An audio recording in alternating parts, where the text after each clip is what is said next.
Hello, everyone. This is the Enigma podcast for this week. And with me, as always, is the one and only star of the show, Mr. Raj Java. Oh, sure, the star. Well, thank you for having me as always. I appreciate it. Yeah, are you excited for today? We're reviewing the film The Toxic Avenger, the classic one, not the new one. There is nothing more I would like to do. So let's start with you. What did you think of the film? I mean, it's pretty I was gonna call it trash, but I would just say like instead it's trashy. I think that's kind of the point. Especially I watched all three. So the second and third are definitely trashier. They leaned more into their quirkiness, which I think I appreciated. Still think they're pretty bad, but I you know what I appreciate most about it is the messaging, or the messages they try to give off in the movie. Kind of the comically evil in this capitalist hellscape type idea. In the third one especially, you have like the eye surgery angle and him getting a job with the evil corporation. It's very interesting. That's what I like the most about it. I like um, the world they've created in this Tromaville and the evil kind of around it. Um, it's still the film is pretty like trashily made. The acting is bad. The dubbing is sometimes bad, like the ADR. But I mean, it has a quirky appeal. Like it feels very fun. Especially the third one. Like I started to get the feeling like everyone on making this movie had a lot of fun doing so, which I hope is the case. But yeah, I think it's just a fun but kind of trashy movie. Is my like overall take on it. Yeah, you look at it as like a trash film, but it's like the really campy splatter horror you really don't see in today's time. Oh no, I could go off what you're saying actually. Like, yeah, I'm not sure they could make the Toxic Avenger in the same way today. It's pretty gruesomely gory, and I haven't seen a movie mix those two genres. Uh, I can't think of another movie that mixes genres like the Toxic Avenger does, with the like really gruesome ways people die in the movie, or having heads crushed or into like pancakes, like full like face rip-offs things. Like it is pretty gruesome, which is it throws me off between the kind of lighthearted slapstick comedy of it. Even silly music cues. Like I think the second movie, the song they play the most is like what sounds like a karaoke version of "Ain't Got That Swing," and I'm like, what is this movie? Like, why who would put this together like this? Um, but I think that's the charm.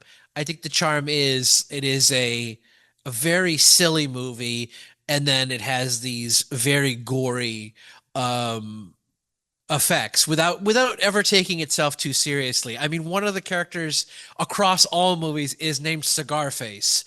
Like, and he has a cigar in his face.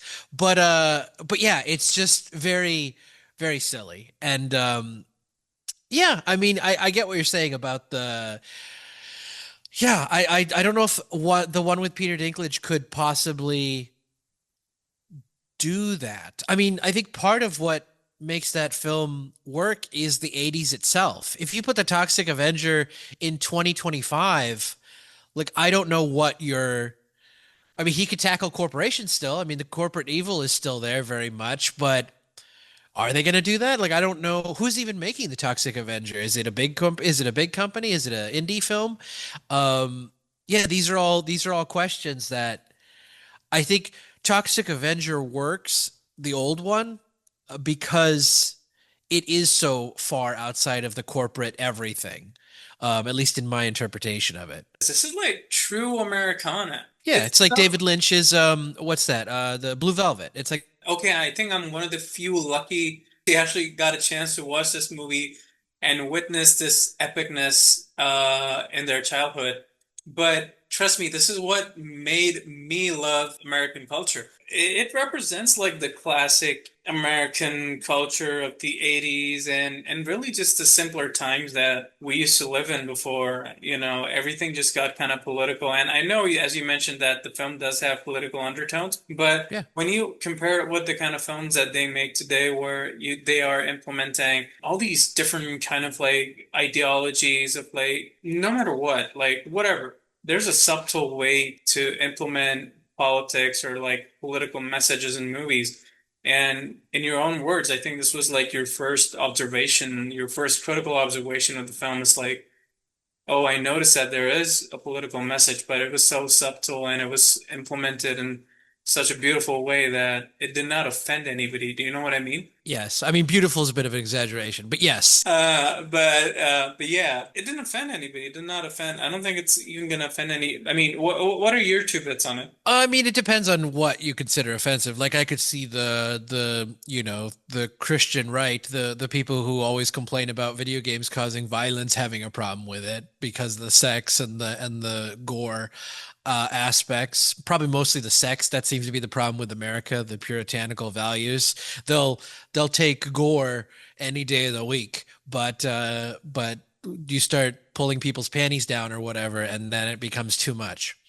Um, Yeah, I don't offensive, like it's hard to say. I mean, it's hard to think with the lens of like the 80s. Um, in some ways it feels very much of its time period. It feels like the perfect movie for that era of cinema and all the a lot of the wardrobe matches that style as well. Even going to like a health club rather than like a gym is kind of passe, or like more of a country club vibe now. It's like, oh, I go to the health club, the health spa. It's like um yeah, I agree with the idea that it's definitely a quaint earlier time. I mean, it's supposed to be a small town, so if it was set in Los Angeles in the 80s, it'd probably be a very different film. Although he does go to Japan, and that still has a fairly quirky charm, even though it's a much larger city. Um, yeah, it is offensive. I mean, I would say it's a little offensive to the Japanese, maybe, but no. I mean, by today's standards, absolutely not. By those standards, I'm sure there were people that were offended, even by just saying like this is in bad taste. Um, that's hard to say. I don't have a good answer for that in terms of like being I wasn't offended per se, but then again, it's very like make I'd be offended of the Toxic Avenger made in this generation, the Peter Dinklage one. I'm not sure. But yeah, as far as this goes, I don't see anything that's obviously offensive other than like I say the general puritanical hell raising or what have you.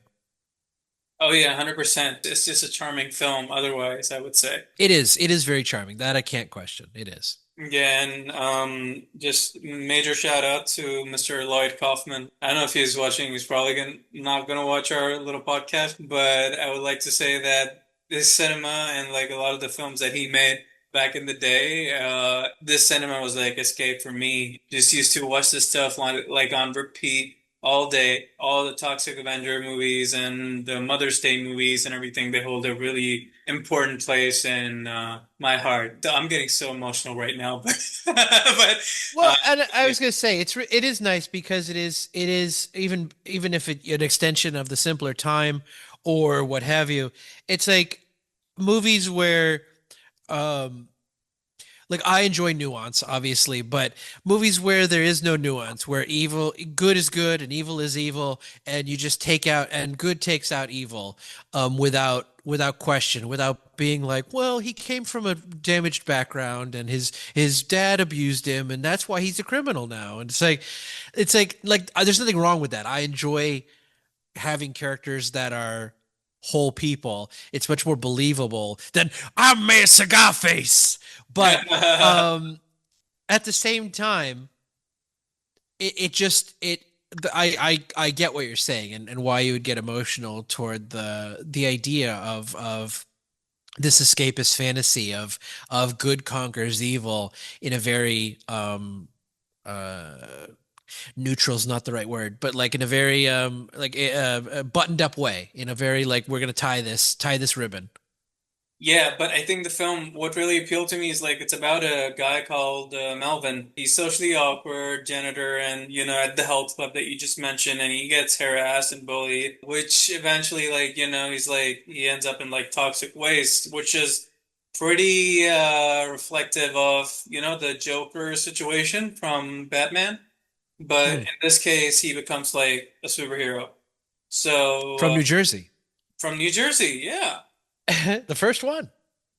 So yeah, what I was saying is basically like this was Americana for me, and everything before 2000s was like really sort of like it represented Americana and the American culture in ways where you don't really see it being done in today's time, or like everything after 2000s, or I would even say like because today it's just like cinema that's being made to like please foreign audiences. It's just like, it's being like everything is like, oh, you have to be all inclusive, which is good. But at the same time, these films are made in the US and people love the Americana part of it. It's the culture that really appeals to them. So if there's no culture, how can there be any kind of appeal? You know what I mean? Yeah, for sure, for sure. Well, I imagine Hollywood is changing movies because that's what's being asked of them. I could be wrong, and maybe they're just doing it of their own volition. But like, I mean, obviously, we know China censors a lot of things, and they want to get past the censors in China.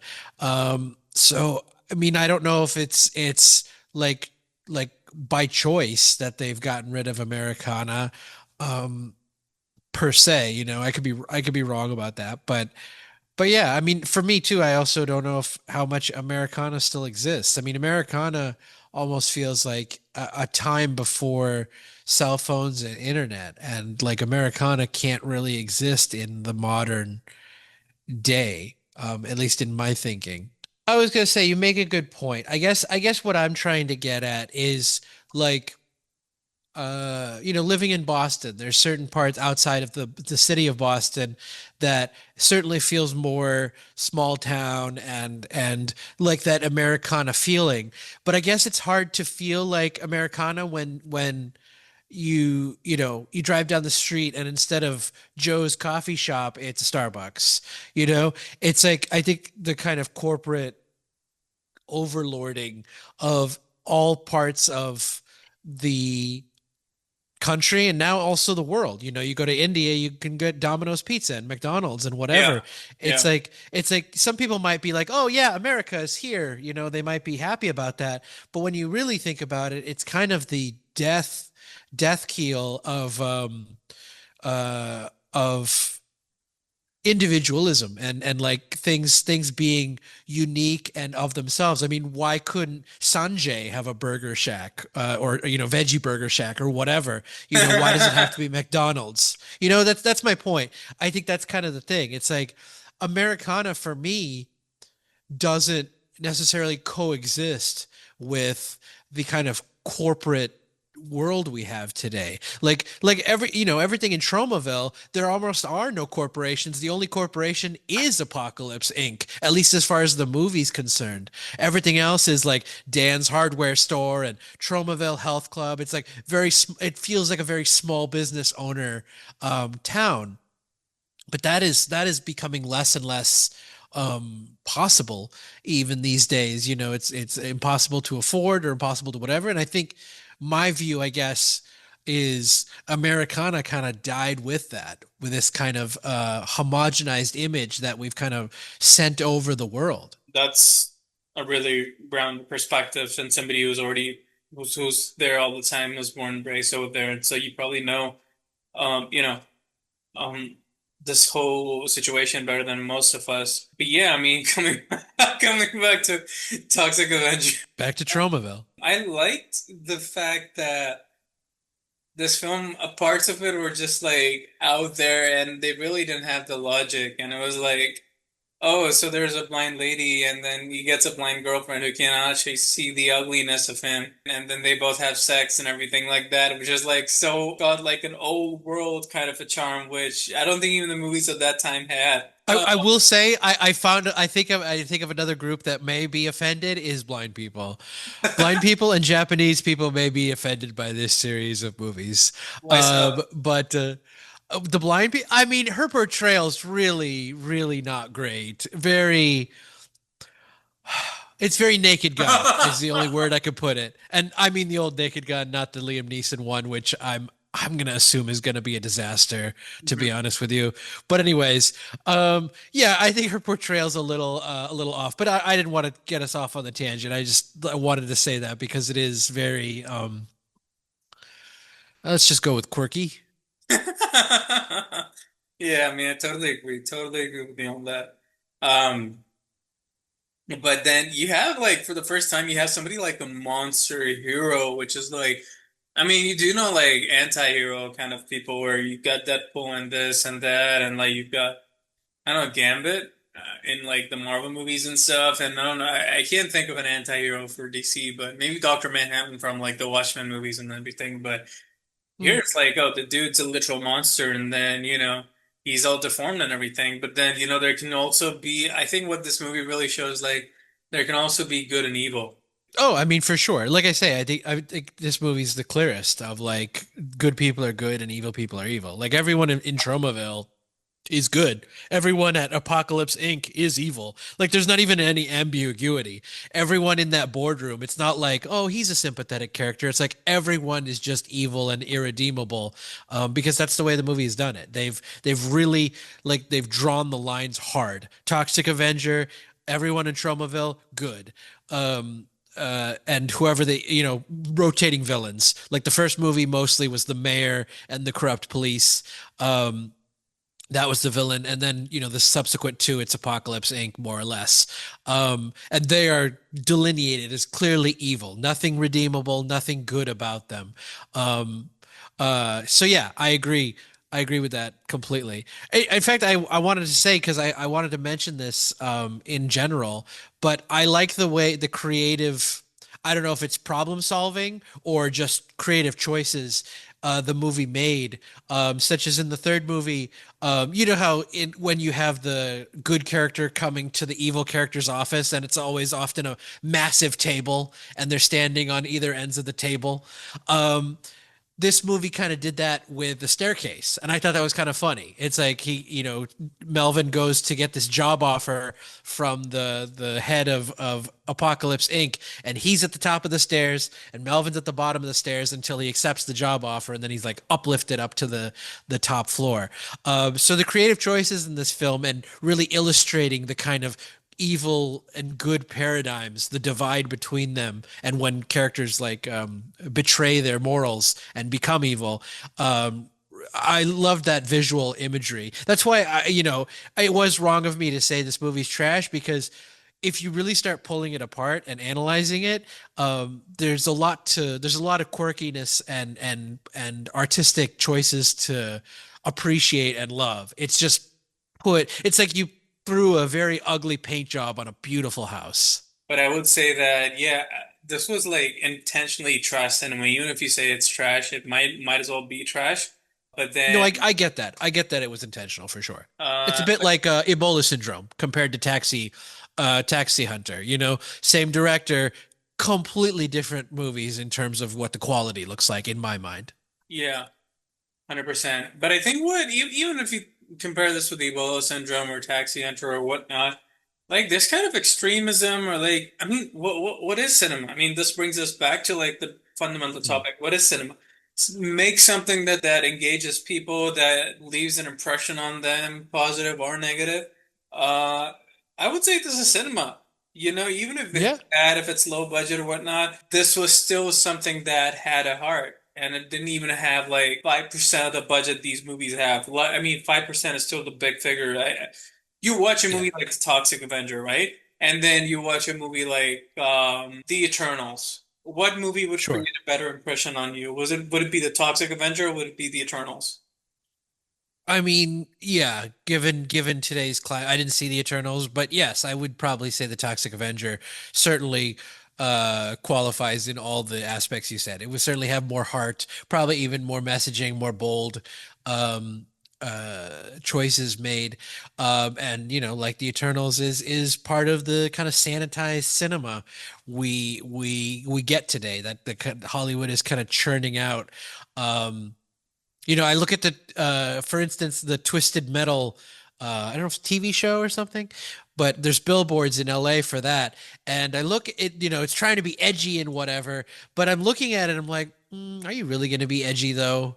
I mean, like that game, I didn't play that game, but I remember it being like kind of like the bad boy game of like PlayStation, which I never had. But yeah, I'll be intrigued to see what they do with. I think it's on Peacock or something, but I think it Yeah. is a TV show.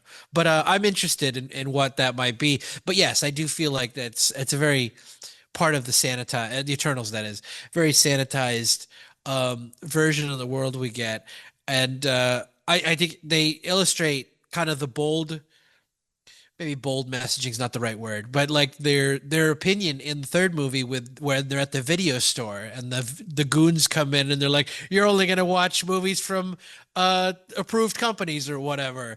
And they're like, no, we like choice. It's like that's kind of the illustration of the movie. It doesn't want to be absorbed into the Borg-like entity that is Hollywood. It wants to exist outside and be something else.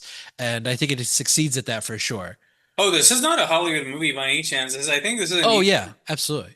This is a New York movie. It's a New York independent movie, and hats off to Sir Lloyd Kaufman, and the amazing work he did back in the day. There were a lot of good movies that were made in New York, and I would be more than happy to recommend you, which were out of the Hollywood studio system, but then for whatever reason they're looked upon as as Hollywood movies, but then they're not Hollywood movies. They're just independent good movies which were made on dirt cheap budgets like this, and they ended up sort of like creating an impression. It's hard to like differentiate like what's a New York movie and what's like a Hollywood movie, but then most of these movies get licensed to for like a broader sort of like distribution or like sell out from like Hollywood studio or whatnot. So they become like technical Hollywood movies. But then when you talk about the inception point where when these movies are shot or like they're actually like independent New York movies, right? So New York has their own kind of like, cinema of sorts. No, I get it for sure. For sure. I mean, I think a lot of small filmmakers are banking on that. They're banking on making their money outside of the U.S. Many times. And I mean, I agree. There's a moral standpoint, but I mean, you have to, like, if you really start thinking about it, that's why I think the Toxic Avenger, the newer one, can't be good because. I mean, the way he kills people is pretty brutal and gruesome. Like they're evil people, but it's almost hard, I think, for audiences today to like. There's a lot of a belief in the you can't answer violence with violence, or eye for an eye makes the world go blind. Like now that we've adopted a lot of those um adages, it's hard for the Toxic Avenger to be the kind of cruel killer. Like he's doing it for good, but he's killing people in very cruel ways. Yeah, yeah. Driving a mop through their face. He rewound some guy's face off, which was kind of silly. But like I mean, he's smashing people's heads in. It's brutal and even arguably disgusting. So I think that's why I feel like the Toxic Avenger that they make with Peter Dinklage can only be a sanitized, watered down version of this, which like maybe is good for the moral fiber of society today, but it's not the movie. It's a bit like it's a little off topic. Maybe Naked Gun is another example that's going to be like this, but it's like the Daniel Craig James Bond movies. It's like James Bond is gadgets and Q Branch and all that stuff. When you take Q Branch out of the whole James Bond and he's not doing gadgets, he's just a fucking another like Born Identity type superhero or Superman. Like I'm kind of done with it. Like I watched all the Bond movies because he was quirky and weird and always doing, like, he had a cool car and he had a watch and this and that were doing things. Bond was gadgets for me. And then you take that out when Daniel Craig comes in, it's like, what is this movie? Why do I fucking care about this British spy, sexy guy who's debonair and doing like the same things Matt Damon does in fucking Born Identity? Yeah. Yeah, 100%. Um, and also I think the same thing applies to Mission Impossible because it's kind of like the same thing. Do you feel? Sure. Yeah, and it makes sense. I could see that. I mean, Mission Impossible is more just that movie in general. But yes, when Tom Cruise was coming down the wire to do that weird computer hacking thing where he couldn't touch the floor, that was fucking interesting. And John Voight was killing all his compatriots in sneaky ways and evil ways, like the fucking the one that sticks with me is the fucking guy who gets his eyes crushed in the elevator. That's but yeah, now it's just a fucking Tom Cruise jumping out of airplane movies. That's all that movie is now that I know Yeah. of. I mean, I doubt there's much more to it. Yeah, 100%. I think we're going through a revival where we're going back to our roots. And I really hope, like, whatever the story of this movie is, I think I hope this movie does good because it'll make people go back in time and see the old stuff. And I'm just surprised, like, so many of my friends, so many of my American friends are like, oh, we haven't seen these films. I'm like, what have you been doing? Because this is like gold, man. It's a bold step to have like somebody like Peter Dinklage, take a part of it, and it kind of contradicts a little bit what I said before. And when I said that, oh, okay, I don't see the point of it, but now Sure. I do kind of see the point where I'm like, okay, so the previous movies were about a different person. It was about a different situation, whereas this is like, well, you have to tell this story in today's context where, social inequality is a thing and something that's being talked about and something that's being an issue that's being raised all the time. So I think this film kind of deals with that from what it looks like. What do you feel? Possibly. I mean, I haven't looked enough at the Peter Dinklage version. But I'll take your word for it because I mean, I hope that is what they do because it would be nice if the movie is somehow as good as the old ones, but just in the modern day. I mean, that's my hope. Because, despite everything I've critiqued about it, you've really sold me on the quirk and the beauty of kind of the idea and the simplicity of it. Yeah.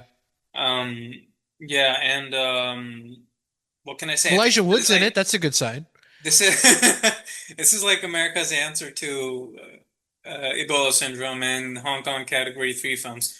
Or perhaps you can say that these films are the films that inspired the Category 3 films in Hong Kong because they're so similar in terms of like like their treatment and like their execution and their content. Yeah, no, I couldn't agree more. I couldn't agree more. I mean, I think that's important for all of us is to support uh all the different types of cinema that we can outside of the studio system. I mean, if you like the studio movies, watch them, but give some other filmmakers and producers and what have you a chance to impress you because they may not have the budget for a big star to draw you in. We're not going to put Pedro Pascal in his 1,000th film, but just like I don't know, just I mean, it's hard because it's hard as a cynical person because like I really believe and see the art of film and I love it on that level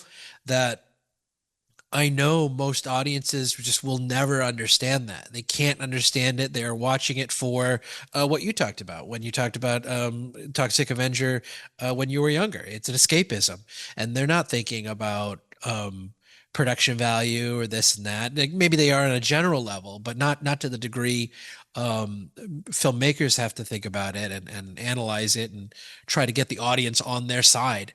So I guess my thought for the audience is just we as filmmakers put out a lot of our heart for the hope that you will give us a chance. So I say meet us halfway and give us a chance. There was a meme video of like a guy at the movie theater and he found, I guess, three posters next to each other. I He's saw like, what do that. you want to see? I Pedro saw that. Pascal movie? Pedro I saw Pascal that. movie? Or Pedro Pascal movie? All power to Peter Dinklage, Lloyd Kaufman, and Elijah Wood. Yeah, and I guess we'll probably see a review for the new Toxic Avenger on Enigma. Yeah, to whoever's watching this video, I think I just want to say that go back to our roots, go back to your roots, go back to like the roots of cinema and watch these movies. I think these are the movies that you should be watching instead of the woke trash like Fantastic Four and Superman that they're forcing you to watch. Yeah, I think this might be really harsh for a lot of people, but it is what it is. So yeah, I mean, to the folks who consider it harsh, I mean, go fuck yourself. But to the folks who are intrigued or who think maybe I am a good person, even if they think I'm a bad person, that's fine. But yeah, check these movies out. They're really good movies. Very poignant point.